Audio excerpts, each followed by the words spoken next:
Эмч мэргэжлүүдийн ёс зүй эрүүл мэндийн салбарыг доройтуулах шалтгаан гэдгийг салбарын яамнаас хүлээн зөвшөөрч байна. Хүн суртал өнгөн шунсан эмчнэр цөөнгүй эдийн засгийн сонирхолтой хөтлөгдөн ажиллах болсон гэхэд буруудахгүй. Эмнэлэгт үзүүлэхийн тулд хүмүүс танил талаа ашиглаж байгаа нь өнөөгийн бодит үнэн. Таньдаг астрагч зөвлөгчгүй бол үйлчлэгээ аавна гэдгийг биелэгдэшгүй даалгавар авсан хүүхэдтэй адилаа. Тэгвэл энэ асуудлыг салбарын яамнаас зогсоож иргэдийн тулгамдсан асуудлыг шийдвэрлэх гарцыг эрэлхийлж эхэлсэн гэлээ. Томоохон хяналтын систем ажиллаж эхэлсэн гэдгийг анхааруулж байна.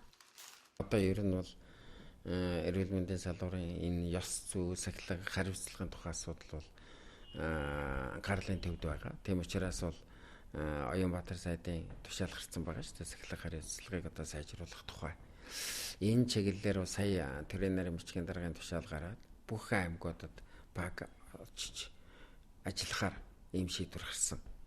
Өөрөөр хэлэх юм бол өнөөдөр одоо эмнэлэг дээр толгомдаад байгаа асуудлууд нь юу байгаа юм? Сахилга хариуцлагаа сайжруулахтай холбоотой ямар арга хэмжээ авмаар байгаа юм.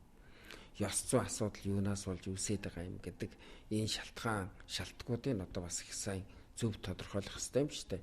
Тийм учраас бол энэ багууд бол нэлээд үндэслэлтэй одоо мэдээлэл энтрийг одоо гаргах баг. Төвөнд үндэслээд бол одоо тодорхой арга хэмжээнүүдийг бол авна гэж ингэж бодож байгаа бол маш тодорхой өөрчлөлт, маш тодорхой горим дэглэмүүд тогтоогдно гэж ингэж үзэх хэрэгтэй. Эрүүл мэндийн байгууллагуудын хүн суртал авилах хэл ахуул аль эмнэлэгт илүү их байгаа талаар иргэдийн дунд явуулсан санал асуулгаар улсын клиникийн төв эмнэлэг манлайлж 1-р амарч газар их хүүхдийн эрүүл мэндийн үндэсний төвгөх эмнэлгүүд багтсан гэх мэдээлэл бий. Хариу нэхээгүй тус үгийн амт жишээ эмчнэр байх ёстой. Гэтэл энэ салбар сайнаар бас муугаар дэндүү хилэгдэж байгаа нь харамсалтай. Талбарын хувьд бол их өврөөс шүү дээ. Бид бол ер нь бол одоо нэг авилга хэл ахуул за одоо тэр юмнуудаа нэг жаахан ялгаж салгаж тэгээд эмч хүн одоо өнөөдөр одоо ямар нэг одоо бэлгэсэлт авлаа гэхэд эрен дээр нь ёс зүйн хариуцлагыг хатуу хүлээлгэж авдаг тогтолцоог л маш сайн бүрдүүлж өгөх хэрэгтэй. За манай өнөөдөр эмнэлгийн байгууллагууд янз бүр шүү дээ.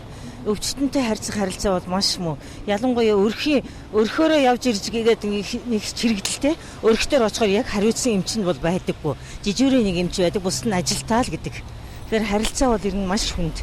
Өөрснөө байсан бэртлөө заримдаа жижигүүр эмчтэй зүйл гэдэг шүү дээ. Тэгээ их сонин шүү. Бас харилцаа бол янз бүр. За ер нь бол эмнэлгийн байгууллага ер нь жоохон хүнд удаан тэгээд хүнд сурталтай шүү дээ. Яг дээр үеих шиг одоо бас хүмүүс айгу тийм хариуцлагатай байж тийм ээ яг үзүүлэх хүмүүс нэг оочор дараалаа бариад эмчин ч гэсэн цагтаа ирдэг гэсэн л одоо бол тийм сайн биш. Би бол сайн гэж хэлэхгүй. Ямар ч хэлсэн гээд хүнтэй бол харилцааны соёл мөн бол ер нь муу да. Өгч нь бол одоо ингээд группт орох гол хөөцөлтөд явж байгаа чинь тэгээд яв ингээд яв гэж их одоо юу гэж тэгээд бол группт орж чадахгүй л байгаа.